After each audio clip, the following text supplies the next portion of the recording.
Nkulamusiza bale kwekumira ku mukutu gwaffe okwagala Katonda.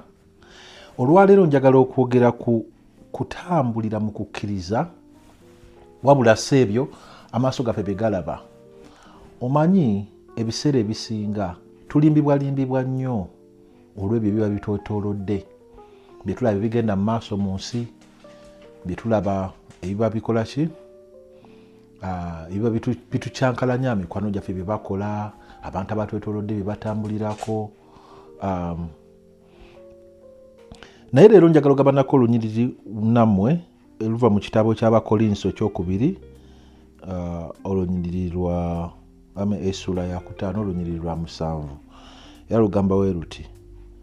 Naye katutandikire ku lunyiriri lw'omukaaga. N'olwekyo tulina obwesigwa bulijjo nga tumanyi nti bwe tuba mu mubiri guno tetuba waffe, olwo nga tetulina Mukama waffe, kubanga tutambula lwa kukkiriza so si lwa maaso gaffe bye galaba.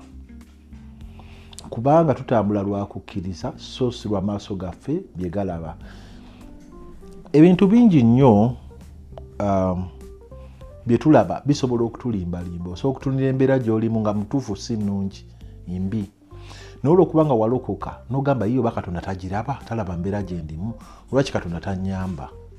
Katonda embeera gy'olimu aba agiraba era aba ayagala okukuyamba, wabula yakuyamba okusinziira ku ye kyalaba ekisinga okugasa.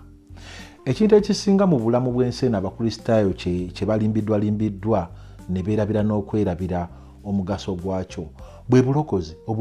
Omugaso gw'obulokozi nti obulokozi kye kirabo Katonda kye yawa abantu ekikyasinzeyo mu nsi. Kyova olaba Yokaana sula ya 3:16 lugamba bw'atyo Katonda bwe yayagala ensi n'awaayo omwana we omu bw'ati, buli amukkiriza aleme okuzikirira wabula afune obulamu obutaggwaawo.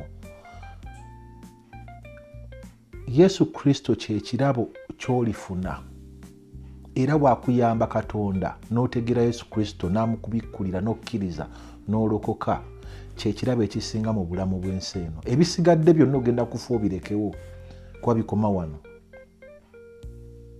N'olw'ensonga eyo okusoomooza kw'oku nsi kuno tokukkiriza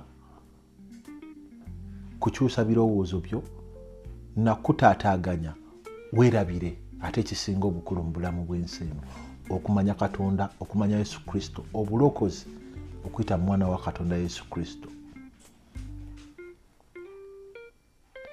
Kale nga tuyita mu wiiki eno oba bwonna w'osangidde vidiyo eno w'ogigwiriddeko, njagala okuzaamu amaanyi weeyongera okutambulira mu kukkiriza so olw'ebyo by'olaba. Mu kukkiriza Yesu Kristo n'obulokozi bwe n'okwagala kwe gy'oli nti yawaayo obulamu bwe n'afa ku lulwo, osobole okumutegeera n'okutegeera Katonda n'okutambulira mu makubo ga Katonda ofune obulokozi nti buno obulamu ne bwe bukomye leero oli mu bulamu obutaggwaawo ne Katonda. Teri kisinga ekyo. Teri kisinga ekyo. Era mbali njagala kuzzaamu maanyi. Mukama abankuumire mubeere bulungi. Teweerabira kusubscribinga na kusharinga video. Mubeere bulungi. Mukama abankuumire. Tunalabagana mu video neddako.